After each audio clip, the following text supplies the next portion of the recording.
السلام عليكم ورحمة الله وبركاته. الحمد لله الذي جعل الشمس والقمر بحسبان والنجم والشجر يسجدان وفضل زمانا على زمان كما فضل مكانا على مكان وإنسانا على إنسان ونشهد أن لا إله إلا الله وحده لا شريك له لا ضد له ولا ند له ولا مثل له ونشهد أن سيدنا وسندنا وحبيب ربنا وطبيبنا وطبيب قلوبنا ومولانا محمدا عبده ورسوله. أما بعد فأعوذ بالله من الشيطان الرجيم.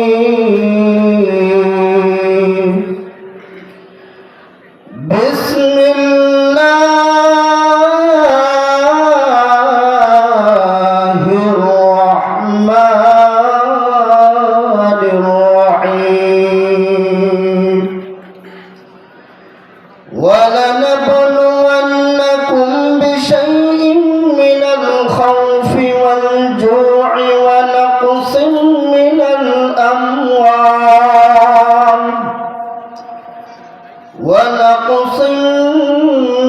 الأموال والأنفس والثمرات وبشر الصابرين. وقال رسول الله صلى الله عليه وآله وسلم: تركت فيكم أمرين لن تضلوا ما تمسكتم بهما كتاب الله وسنة رسوله أو كما قال النبي عليه الصلاة والسلام. درفشانی نے تیرے قطر کو دریا کر دیا، دل کو روشن کر دیا، آنکھوں کا بینا کر دیا، دل کو روشن کر دیا، آنکھوں کو بینا کر دیا. محمد نے آکر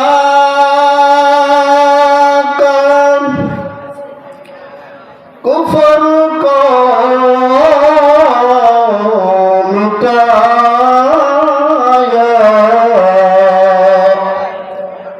کفر کو مٹا کر صداقت بتایا،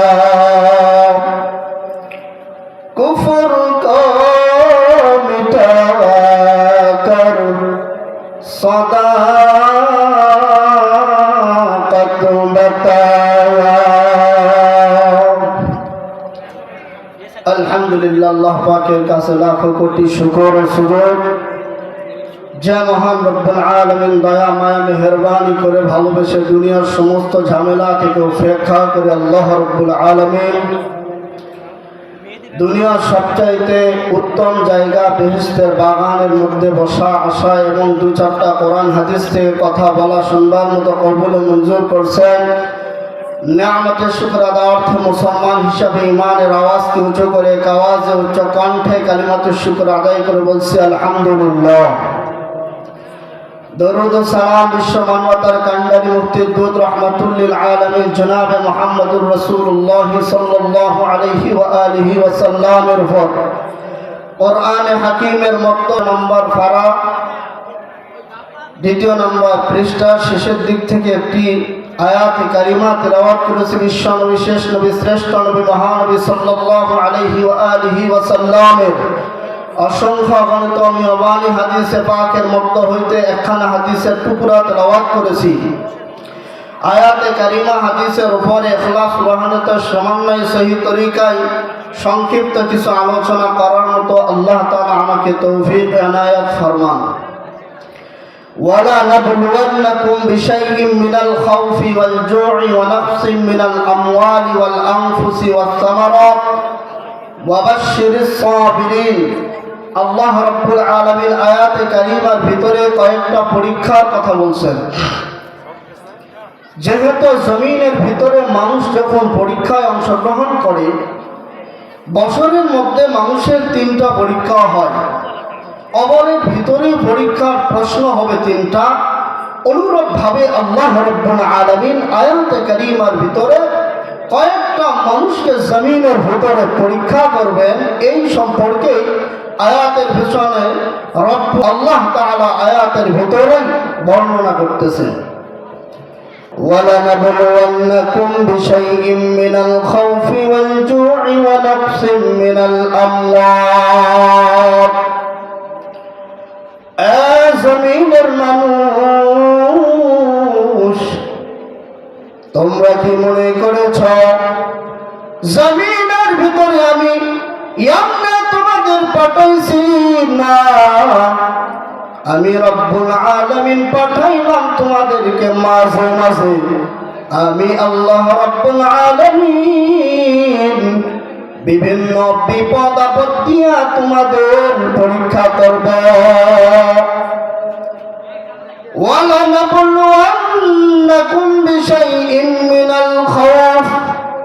আল্লাহ বলে 1 নম্বর যে তোমাদের পরীক্ষা করা হবে, অধিকাংশ সময় আমি আল্লাহ রাব্বুল আলামিন বান্দারে তোমাদেরকে ভয়ের মাধ্যমে আমি আল্লাহ পরীক্ষা করব। وَالْجُوعِ وَنَقْصٍ مِّنَ الْأَمْوَالِ। মাঝে মাঝে ঘরের ভিতরে তোমাদের খানা থাকবে না, মাঝে মাঝে তোমাদের কাছে এমন টাকা থাকবে না, পয়সা থাকবে না, আমি রবকে কি তোমরা ভুলে যাবে হে মুমিন? আমি আল্লাহ রাব্বুল আলামিন সব বিষয়ের পরীক্ষা করব। বান্দারে যদি তোমরা পরীক্ষার ভিতরে কামিয়াবি অর্জন করতে পারো, আমি মাওলা তোমাদেরকে পরীক্ষার ফলাফল ভালো দেব। ওয়ানাকসিম মিনাল আমওয়ালি ওয়াল আনফুসি ওয়াস সামারাত। জমিনের ভিতরে তোমার শরীরের উপরে পরীক্ষা দিব মাঝে মাঝে আমি আল্লাহ। সম্পদ দিয়ে পরীক্ষা করব,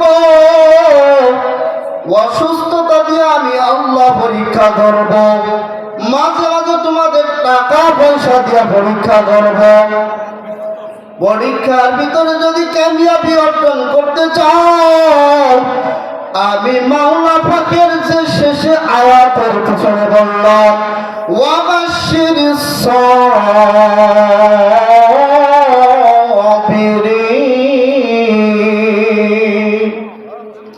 हर के दामन खौफ अक़दर दिल मदाम जन्नतुल मअवाद हदूरा मकाम जुज़बा हक़ची ज़े मख़ाज़ इंसुजा।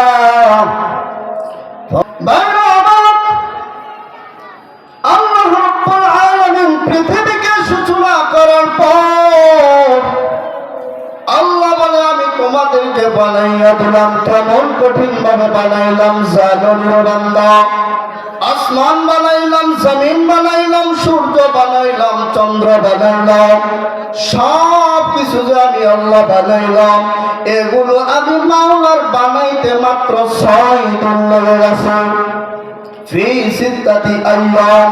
কিন্তু তোর মতো একটা 1.5 কেজি 2 কেজি ওজনের বাচ্চা মায়ের গর্ভ থেকে যখন আমি বাহির করি, 1 দিন 2 দিন 3 দিন 6 মাস 1 বছর 1 মাস 2 মাস না, আমি আল্লাহ রাব্বুল আলামিন তোমার মায়ের গর্ভের ভিতর থেকে তোমার বাইর করার জন্য 10 মাস 10টা দিন সময় নিয়ে নিলাম। কেন নিলাম বান্দা জানো? জমিনের কোন মানুষ যেন কখনো তুমি 1.5 কেজি ওজনের বাচ্চা পারে, জমিনের কোন মানুষ যেন কখনো ভুল না ধরতে পারে, কোন মানুষ যদি এমন না বলতে পারি আমি মাওলা তোমারে কেন হাত দিলাম না, কেন পা দিলাম না। জমিনের মানুষ ভালো করে শুনিয়া না, আমি আল্লাহ এর জন্য তোমার এত মায়া করে বানাইছি। তাকাইয়া কি দেখো নাই একটা পিপিলিকারে বানাইলাম, ছেলে পিপিলিকার মেয়ে পিপিলিকার জন্য ভগবান, ছেলে মাকড়সা মাইয়া মাকড়সার জন্য ভগবান। তাকাইয়া কি দেখো নাই গাভীর দিকে তাকাইয়া দেখো একটা পুরুষ গাভী মহিলা গাভীর জন্য ভগবান। অনুরূপভাবে আমি মাওলা তোমার এত মায়া আর মহব্বত করে বানাইলাম, কারণটা হইল বান্দা করে বানাইলাম এজন্য পঙ্খানুভাবে আমি মাওলা পাকের ইবাদত বندگی করবা। الذي خلق الموت والحياة ليبلوكم أيكم أحسن عملا। বান্দা তোমারে আমি আল্লাহ বানাইছি, বানানোর পরে আমি আল্লাহ তোমাদের কিন্তু লিয়াবলুকুম আইয়ুকুম আহসানু আমালা, আমি আল্লাহ তোমাদের থেকে আমল আশা করি। আহসানু আমালা আল্লাহ বলেন নাই তোমাদের থেকে আহসানু আমালা বলেন নাই, বেশি আমল ভালো না, অল্প আমল করো। قال النبي صلى الله عليه وسلم أخلص دينك يكفيك العمل القليل। তোমার ইমানকে খাঁটি করো, অল্প যদি আমল হয় সেইটাই কিন্তু নাজাতের জন্য যথেষ্ট হয়ে যাবে। অতএব আল্লাহ তাআলা বলতেছেন জমিনের মানুষেরা তোমাদের উপরে পরীক্ষা করব। পরীক্ষা কেমনে করব? আল্লাহ বলেন আল্লাযীনা ইযা আসাবাতুহুম মুসিবা, যখন তোমরা পরীক্ষার ভিতরে কামিয়াবি হবে না ওই সময়ের মধ্যে গিয়া আল্লাযীনা ইযা আসাবাতুহুম মুসিবা ক্বালু ইন্না লিল্লাহি ওয়া ইন্না ইলাইহি রাজিউন।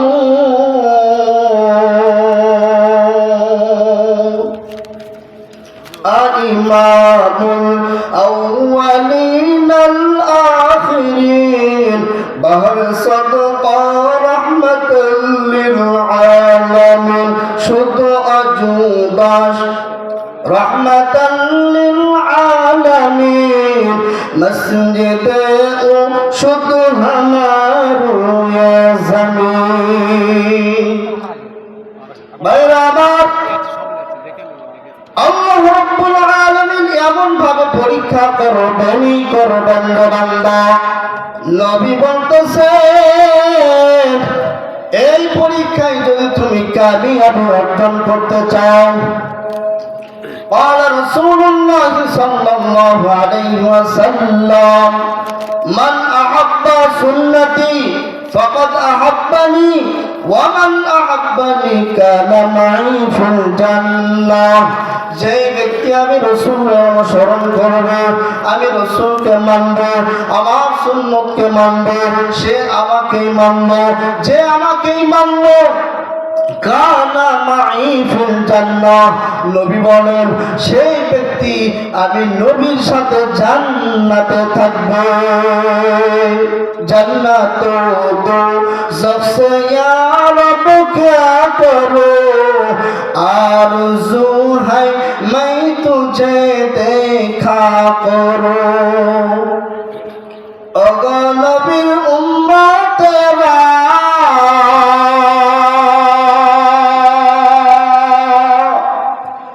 होए আগো দিশাহারা এই উম্মতেরা দিশাহারা হইয়া যাইও না রে বাবা। নবী বলেছেন আমি জমিন থেকে বিদায় নিয়ে চলে যাব, কিন্তু তোমাদের সামনে দুইটা জিনিসকে রেখে গেলাম। এক নম্বরে আল্লাহ তাআলার কোরআন, দুই নম্বরে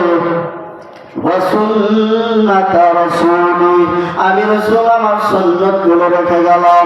দুইটার ভিতরে যদি তোমরা আশ্রয় করতে পারো, জমিনের ভিতরে তুমি বান্দাকে কেউ পরপুষ্ট করতে পারবে না। জমিনের ভিতরে মানুষ কখনো তোমাকে কোনো খারাপ কাজের মধ্যে নিতে পারবে না, যতক্ষণ পর্যন্ত কিতাবুল্লাহি ওয়া সুন্নাত রাসূলি এক নম্বরে কিতাব মানিয়া চলবা, দুই নম্বরে রাসূলের সুন্নাত মানিয়া চলবা। সাহাবায়ে কিরাম রাদিয়াল্লাহু আনহুম আজমাইন যখন শুনলেন নবীজি মনে হয় বিদায় নিয়ে চলে যাবেন, হযরত আবু বকরের কান্নার আওয়াজ, খলিফাতুল মুসলিমিন ওমরের কান্নার আওয়াজ, পয়গম্বর মনে হয় বিদায় নিয়ে যাবেন। ও পয়গম্বর, আমাদের সামনে আজকে এমন একটা হাদিস পড়লেন, পয়গম্বর আমি যখন হাদিসটা রাসূল শোনাইয়া দিলেন, সব সাহাবায়ে কেরামরা কান্নার আওয়াজ, মনে হয় পয়গম্বর জমিন থেকে বিদায় নিয়ে যাবেন। নবীকে প্রশ্ন করা হইল, পয়গম্বর আপনি জমিনের ভিতরে আর কতদিন থাকবেন? নবী বলতেছেন আমি জানি না। পয়গম্বর ডাক দিয়া বলতেছেন আমি নবী যদিও বিদায় নিয়ে চলে যাব, কিন্তু আমি দুইটা জিনিস তোমাদের সামনে রেখে গেলাম। এক নম্বরে কোরআন, দুই নম্বরে হাদিস। দুইটার উপরে যদি চট্ট করে আঁকড়ায়া ধরতে পারো, আমি পয়গম্বর বিদায়ের পরে জমিনের ভিতরে কোনো বান্দা তোমারে বিভ্রান্ত করতে পারবে না। এরে নবীর উম্মতের দল, আজকে আমরা নবী হারা উম্মত হয়ে গেছি। আমাদের নবী বিদায়ের ১৫০০ বছর প্রায় অতিক্রম করতেছে, জমিনের ভিতরে তো নবী নাই, নবী নাই। কিন্তু ওই দায়িত্বটা দিয়ে গেছেন আহলে উলামায়ে কেরামদের।